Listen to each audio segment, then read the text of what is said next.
Awesome. Thank you, David. Again, everybody, good morning, good afternoon, Happy New Year, and thank you for joining us today for our continuation of our Home Express webinar series. Today's topic is increasing your volume in 2023. So let's get going. Once again, our disclaimer, the content of this presentation is proprietary and confidential information of Home Express Mortgage Corp. It is not intended to be distributed to third parties not participating in this webinar without the written consent of Home Express Mortgage Corp. And we thank you for your support. Let's look at the agenda. A lot of good information starting off the year, just jumping right into it, right? We're going to talk about the 2023 housing forecast. We're going to talk about some key steps to growing your revenue, why Home Express. We'll show you how you can take a look at our programs. And then as always, we will open it up for questions and give you our Home Express website and Mr. Greider's contact information. Again, our presenters today, David Greider, he is our SVP of Wholesale Lending. My name is Andrea Formato, and I'm the Sales Training Manager here at Home Express. But we're going to jump into it. But before we do that, David, I am going to start a poll. Awesome. Let's go ahead and can you see my screen yet? Not yet. All right. I am going to take a look at that.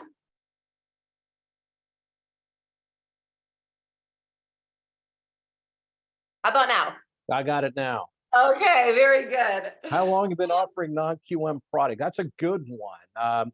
For me, a long time, right? You guys look at me, okay. But hey, it's good to know our audience, and we can kind of tailor webinars and for you in the future based on programs and things for you. So that's a good one, Andrea. You know, and we are getting some people replying right now. So thank you, everybody. This is definitely something that we like to see. We want to be interactive. We want to hear from you. We want your feedback. So we really appreciate you participating in the poll. So I'm just going to give it maybe just another couple seconds, and then I will share these results. It looks like people are still dialing in. It's wonderful. What do you think it's going to be, David? I think it's 2 to 3 years to be the top one, right? That'd be my guess. I mean, it's coming out of COVID, and we had some this year of some volume decreases in 2022. And I think a lot of agency wholesale lenders have gotten into non-QM. And so the knowledge base and the advertisement of non-QM has really increased over the last 2 years. Excellent. And let's go ahead and end the poll. And you are right there. So you know, you see that the bulk is over 3 years, right? Which is kind of echoing exactly what you were just saying. So good stuff, 3 years. And then the next section would be just about 1 year. So definitely a good target group for these webinars. So thanks everybody for participating. Really appreciate that. Okay, Mr. Greider, I am going to go ahead and turn it back over to you to begin. Yeah, before I kind of go through some of these slides and everything, please enter any questions you have in the chat box, and we'll take those at the end. And also for those who haven't done non-QM, it's really just a loan. Most of the conditions are the same as QM or non-QM.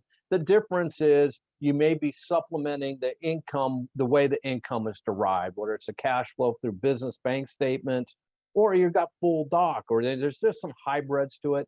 But I tell you, don't be scared of this. These are actually pretty good loans that are fairly easy for you to understand as we go through this, right? So as I start this, we've been doing these webinars for about 18 months now. And man, when I started this year and I was looking at LinkedIn, I thought all these companies just going with all these webinars about non-QM, bank statements, know how to do DSCR, how to find non-QM borrowers. I thought, man, this is great. That's why I said the awareness is out there of a lot of what's going on. But let's just take a look at what we're looking at for 2023. And I thought it'd be good to kind of show you some slides of some local things. I live in Northern California. Yeah, it's raining. It's got another storm coming in. But to kind of look at some local markets and kind of expand into the national look at it. And, you know, even on the news today, I was watching some of the market news, probably everybody did, with the CPI index kind of coming out and what happened with that. And I'm glad it's kind of hit the expectations. But some of the comments were, we're looking for a peak of inflation and interest rate. When's that peak and start coming down? And even though you're looking at California here, and just the median price kind of get astronomically higher, big increases in 2021 and in 2022, and seeing the forecast go down. Well, you're going to go, why does that happen, right? Well, you go down, you got interest rate. It really goes into the housing affordability. All right. So I'm going to go into this housing affordability where that 19, 18% is not historic. The historic is about 30% of the population can qualify for the median sales price. And that has tilted. That's why some of the Feds made the move. Again, the rates going up didn't help any of that. But we're going to see some trends as we're going in 2023. And we've already seen it in the first couple weeks of 2023, where some of the spreads have come down on the securitizations, and that the loans are going to be a little more profitable for some of the companies that were doing this. And really, it was a struggle for them in 2022. So I'm going to be very positive in 2023 on my forecast, and more specifically on non-QM, because those borrowers historically have not been able to get into some of these purchase transactions when there was really a hot market. People buying them cash, or they take the better qualified, more down payment, or those type of things, versus now you can buy a house. Now we'll go through that as we go through. So let's go to the next slide and kind of look at some of the things out there, right? And I'm not going to read through all this. This is probably stuff existing home prices will fall. Yeah, but that's in select areas. I think Northern California got hit pretty hard, tech industry layoffs, those plus the high value. So if you went up really high, it's probably going to come back down to some equilibrium in that housing affordability, right? It's just there. Existing home sales will slow. I'm going to say the first quarter might be that way. I think it's going to pick back up as we start going through this, right? Another thing, article in here is home rents will flatten then rise, right? Why is that? With DSCR and some of the investment products, kind of know where they're at. But the forecast is that, hey, as you move along, it still could be a good value proposition for your small to medium investors to get into that market and capitalize maybe on some of these home price declines in certain areas. Now let's look at the MBA forecast here. If you could expand that a little bit. Yeah, as we go to the right here, that's what I'm going to do is it was really kind of looking at the volume in 2023 as you go across there. That's a good spot. Go ahead and expand this a little bit more. As I go through, just going to go through the 2023, you can see where the Q1, the average interest rate is 6.2, the volume is 345 billion.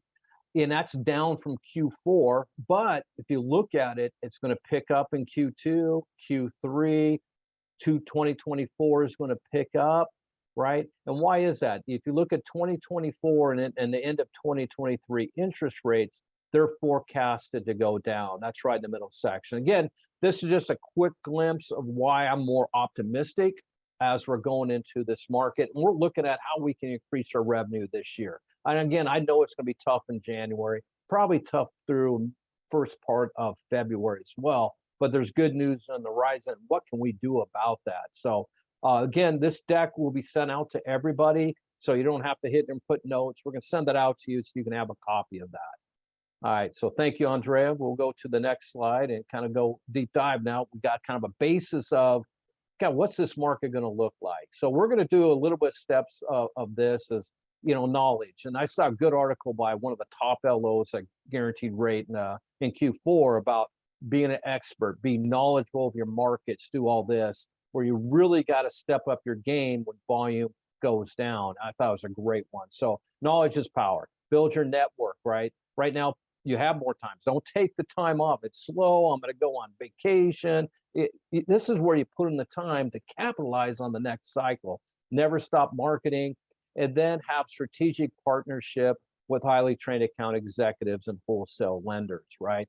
The approvals can be done for those loans that don't fit the traditional financing done through Fannie, Freddie at the banks. And we always seen article just came out over the last few days about Wells Fargo getting out of correspondent. What's that mean for the independent mortgage broker? right, you're going to have some increased volume than the ones going typically to the bank. So I'm looking at this as big news. We're going to capture more into this independent mortgage broker and for the wholesale lenders. So let's take a deeper dive into number one, right? And you've probably seen that. I've seen this a lot, and I kind of want to put this out there again. It's date the rate, marry the house, right? Rates are predicted by MBA to go from mid sixes at the beginning of this year, end of last year, all the way to the mid fours in 2024. So every loan you do today is a potential refinance in 18 to 24 months, right? It looks like we're going to go down 200, maybe 250 basis points on mortgage rates, and that's what's being forecasted. So you can get the house you need. There's less competition now for the housing. They're going down a little bit. And I'm not saying when the best time is. You need to know your local market, and there's going to be some opportunities for those who have been sidelined because there's 10, 12, 15 cash offers done through the pandemic and just after opening up, right? Housing affordability will return, right? That 18, 19% housing affordability is going to get back to 30%. And the programs are available for the perceived tougher loans, right? And again, non-QM doesn't mean they're tougher loans. There's some aspects of it that you might think that, but they're not. And if if you're with a good account executive at a company that does the manual underwritings, the credit experts type of that, these loans go through really quick. It's a matter of just structuring into the non-QM segment. Every loan is valuable. Referrals, reputation, we know that. We need to close these loans as we go there. So every tougher loan you get done, you're going to get the next one, the next one. Know your market, be a resource, and just keep in mind the housing market is cyclical, right? I've been doing this a long time. And I first started pitching loans, I'm not going to tell you the year, I was pitching 18%. That was the average mortgage rates at the time. Now, the home values, you're going to say, man, what's the housing affordability? Home values weren't there, right? $80,000 average house price. So you can see where the housing affordability, value of the home, purchase price rate, they all kind of go hand in hand. And that's kind of what the feds have done by moving that up. But the feds don't really control the mortgage rates. There's indicators with that, and everybody kind of goes with that to the 10-year. But we're seeing the 10-year predicted to go down over time. And I think we're going to be in a good position in 2023 if you do some of these steps to capture this purchase market. We'll go to the number two, build your network. Now, I'm a big believer that your network is so important and that you keep in touch with everybody. This is a purchase market. When you look at the MBA slide and you do it, you'll see where, hey, the refinances are down. Why? Well, 90% of all mortgages done right now are in existence are 5.5 and below, right? So if your average conventional rate 6 and not QM, maybe 7.5, 8, 8.5, depending on where that's at, it's going to be tough to do a refinance. Not to say they're not being done. The refinance, there's going to be some cash out. There's still some individuals out there that have private loans that have done certain things on this and be taken out where it makes sense.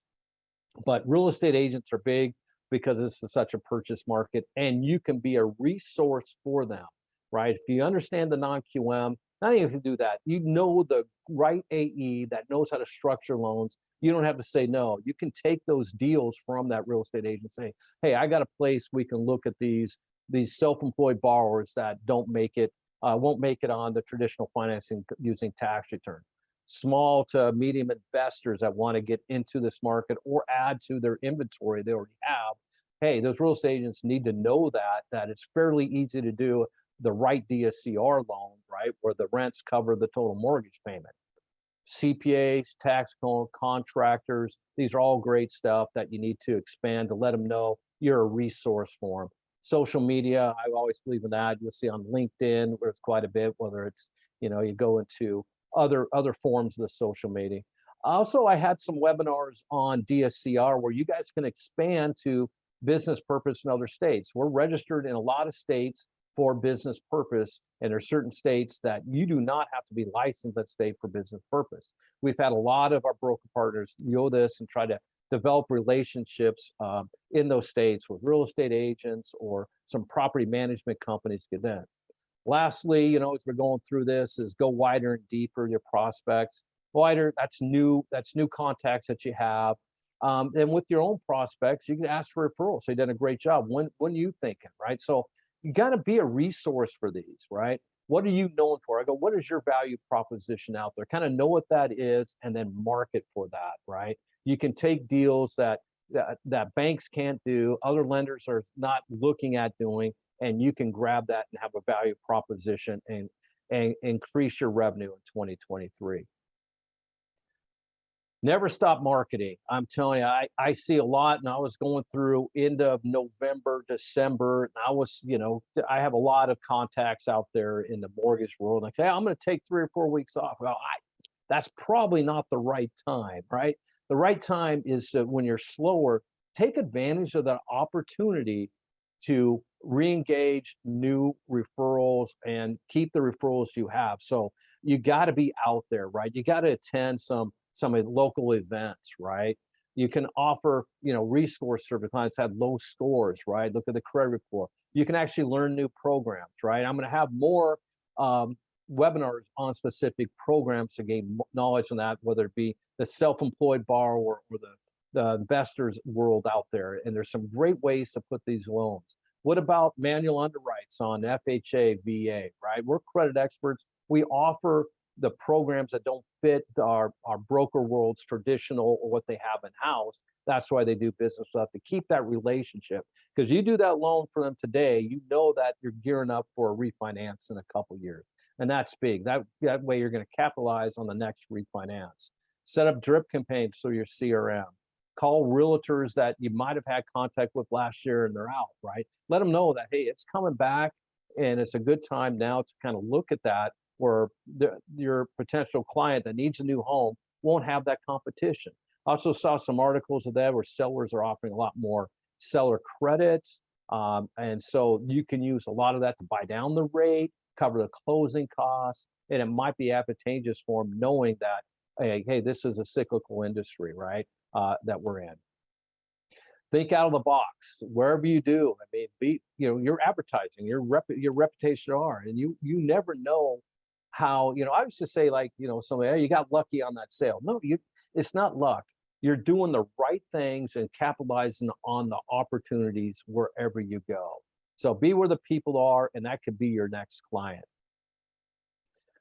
Did you know, right? So this is on here for those that might be a little bit new on that, and we can go into programs, and I can take your questions offline or on here if you want some more information on programs. There are programs with no tax returns needed. We said that from day one. I think, we started back in 2015. This is where non-QM really started. It's right. We had these great self-employed borrowers, right? And they go down to the bank and say, hey, I want to buy this house, put $300,000 down, and here's my tax returns. Well, I can't use it. Well, I got $2 million in the bank here, and you're going to say no? And they say no. There is legitimate need for borrowers that have good tax accountants that, it comes April time up here, they love it because they're paying less of a tax liability, but their tax returns that show will not get approved through traditional sources. So we use the cash flow from their business bank statements, right? So even on our full doc, if it's a W-2, we don't need to see their tax returns. It's W-2 paycheck stub. So you don't need all that stuff. Did you know that there's asset programs, assets in full, where it's not even a DTI file? Assets can be used for ATR. If you have enough assets to cover our loan balance plus 25%, you're done. You don't even need income on that. And plus, we can use assets for asset assist or asset depletion, right? We have the no income business purpose, right? We're just qualifying the borrower on their credit profile, right? And the cash flow of that particular property, either 1007 if it's a single family or the 1025 if it's units. And with Home Express, we can do exceptions, right? We have a loan committee for the tougher loans, right? And we can look at loans individually because we are a true lender. We underwrite to our guidelines and fund with our own money. And this puts us in a position to be able to make sense underwriting. And we have the track record with all the aggregators, investors on Wall Street, that they understand our loans, and we have a good pay track record where we kind of know credit. And that's why, and while this kind of jumped the bullets here, that we expanded that to the FHA and VA for the manual underwrites or scores that might not fit your internal standards, give us a call. We have great underwriting that makes sense to fit the manual underwrites on FHA and VA. All right, Awesome, so David. yep. Before we go, before we continue, I'm going to ask another poll question. Awesome. Okay. Can you see the poll, Mr. Grider? Yes, I do. Excellent. Okay, so thank you all for your participation in the first poll. Kind of a continuation for that. What was your experience like with your non-QM lender? Was it great? Was there room for improvement, or you've never worked with a non-QM lender before? We want to get your feedback and see kind of what's going on out there with you and with your business. So we'll just give it another couple minutes. I see the answers coming in. Very cool. Thanks everybody again for your participation. Just give it a couple more 10 or 20 seconds because it really is important, right? You want to partner with a solid lender, somebody that you can count on, someone that's reliable and that will answer their phone and work with you as a partner. All right, looks like everybody has finished. Oh, very interesting. Let's take a look, Mr. Grider. Yeah, I'm thinking most are going to say there's room for improvement. Yeah, well, you know what? This is why you're doing the webinars. And you know what? And I was expecting that for a couple reasons. One is there's been a lot of interests that say, hey, I'm now doing non-QM. I used to do all FHA, Fannie, and then they're doing non-QM. It's a different underwrite. And who your underwriters are doing these non-QM underwrites, right? Are they formerly FHA, Fannie, Freddie underwriter? Now they're going to look at this. And the non-QM loans, you kind of step back. You know, it's not like, hey, you've got to fit somewhat of the guidelines on that, but you have to step back. Is this a good loan? Does the loan make sense? And that's the perspective of where we started with. It's not like all these guidelines, got to do that. But again, we've got to fit somewhat of our guidelines, but we can make exceptions on it. But it's a step back and then just, you know, doing a DU approval and checking the boxes, right?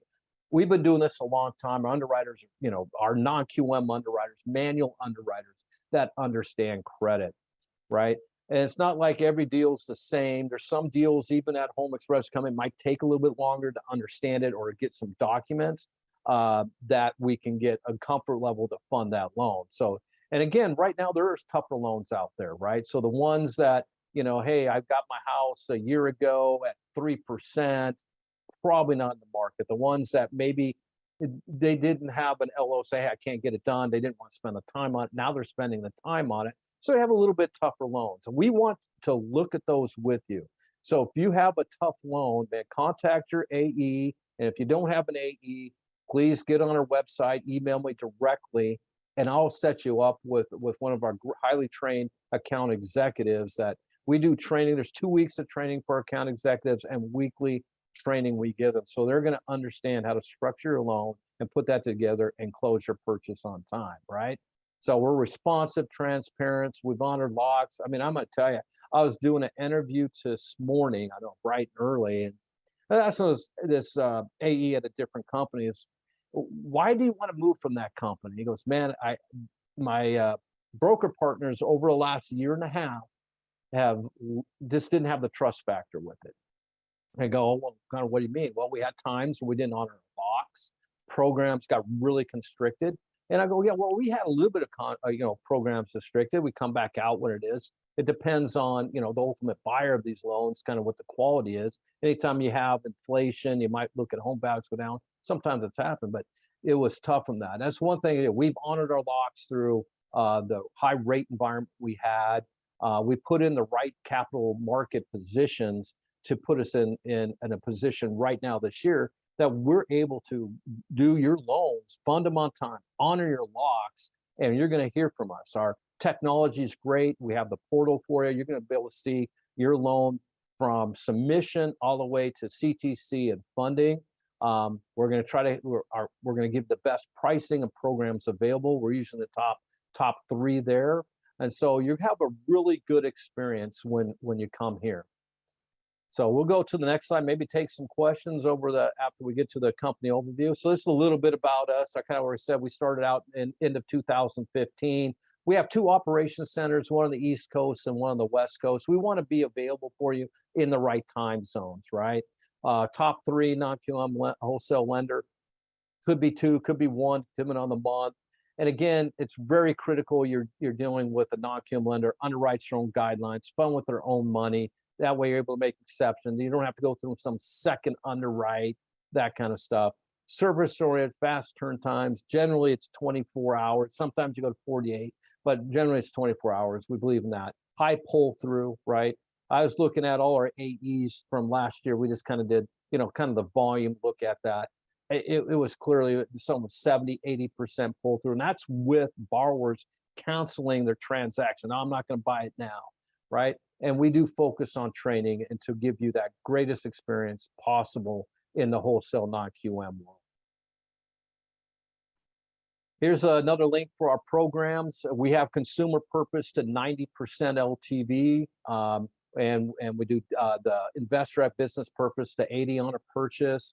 We do have asset programs, life events. So when we look at that, my whole goal for you is to go here. We're going to have other webinars on specific programs. I'd say 80% of the volume we do are the self-employed bank statements and the small to medium investors on our investment products that they want to increase their inventory, or maybe take some cash out right now because the opportunity's coming up. And I've seen a lot of that lately. Say they're thinking there's going to be an opportunity here in the next 3 to 4 months. They want the cash ready to invest in more real estate. So please go to our website, check it out. So let's take a few of the questions that have come in, Andrea.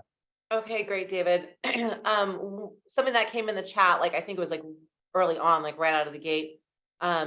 They were interested in DSCR loans, especially with no ratios. So we kind of talked a little bit about that. That is one of the areas that have constricted a little bit with the no ratio, right? A DSCR that the rents won't even be at a minimum level. Our minimum level on DSCR loans, as far as that ratio goes, is 0.75, which I think is pretty aggressive out there, right? So 0.75 and above, we can do that. And again, that's taken, the market rents or the actual rents on a refinance and divide by the total housing payment. What does that look like, right? And that's kind of driven by the buyers and some of the rating agencies out there on the DSCR loan. Any mixed use properties. We are working on a program right now. I'm working with our vice president of credit on a mixed use 2 to 8 program. So right now, the true mixed use, that's when they actually have a business out there, is on the table for us to come out with in the next 60, 90 days. And so that's great. That kind of a little bit bleeds into another question that came in.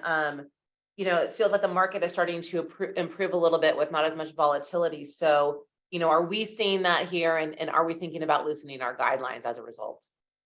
Yeah, man, good question. I mean, we have seen a great improvement, kind of like what we expected going into 2023. Everybody's kind of like taking a break at the end of 2022 as far as the securitizations and bond buyers and all that, where we've seen a very favorable position as we're going to 2023 in the next couple of weeks.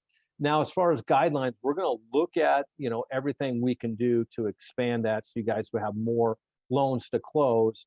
And so we're looking at it day by day. Remember, we constricted, gosh, it was about 4 or 5 months ago for like 30, 45 days based on the market. It then expanded. So we are very quick to expand where it makes sense, right? The one thing you got to be careful of is the real low FICO scores on non-QM. Those kind of go to the FHA world or VA world. They have that. But we'll look at those opportunities that go. I mean, there was actually a lot of non-QMers went down to 80, 85 LTV. We went to 85, then expanded back to 90 over the last 60 days. But we're seeing some of this, leveling out, so to speak, happening, and you're going to see that more and more. So I would expect the next 90 to 3 to 6 months, you'll see some program expansions as we're going forward. Thanks, David. Another one just came in. Can we do foreclosure bailout loans? Good, another good question. No, we do not. I mean, we're designed for aggregating these loans up that are great, and then ultimately the bondholders have a good asset that they're getting consistent interest income from. And so the foreclosure bailouts, sometimes they're good. I'm not saying they're bad loans. That's something that we don't do right now. That's more of the private or hard money lender type. Awesome. Thank you. I think that is it. So do you want to talk about our next Yeah. month's webinar? I do. It's like I got this capitalize on the purchase market. That's going to be our theme over the next 90 days for February, March, April, because that's kind of the purchase season. And so we're going to do a deeper dive. And one thing was I'm interested in DSCR. We'll see if we can expand that a little bit for you, right? The DSCR. We're also going to look at more specifically how to make bank statements part of your strategy, right, for the self-employed. Right now, it's like you go to NocQM, what's your price difference from full doc on your best pricing and bank statements? None, right? They actually perform in NocQM the same. So that's why you have no ad for those bank statements, right? Going alternative income doc versus that. So we're going to do a deep dive on bank statements for the self-employed and where to market for those, and how you can capture that market and put that part of your strategy. Awesome. I'm back. I joined you. Oh, excellent. Thank you. Thank you, David. Really appreciate your time and insight again on these webinars. It's very, very useful and very fun, quite frankly. So let's take a look at how to get more information for yourselves. If you're not an approved broker with us, you can become one today. So it's very, very simple. You can go to our website at homexmortgage.com and you can go ahead and fill out the paperwork on our approved broker page. And you can also submit a loan scenario if you have some questions about some different scenarios. Again, as David Greider mentioned, here is his contact information. He is waiting to hear from you. So feel free to reach out to him directly via email, or you can give him a call. But again, everybody, thanks for spending time with us today. I know everyone's excited about 2023, so we will let you get back to your day. If you have any questions, don't hesitate to reach out to us. Have a great day. Have a great month. And we will see you in February. Thanks, everybody. Happy New Year. Take care. Happy New Year. Bye-bye.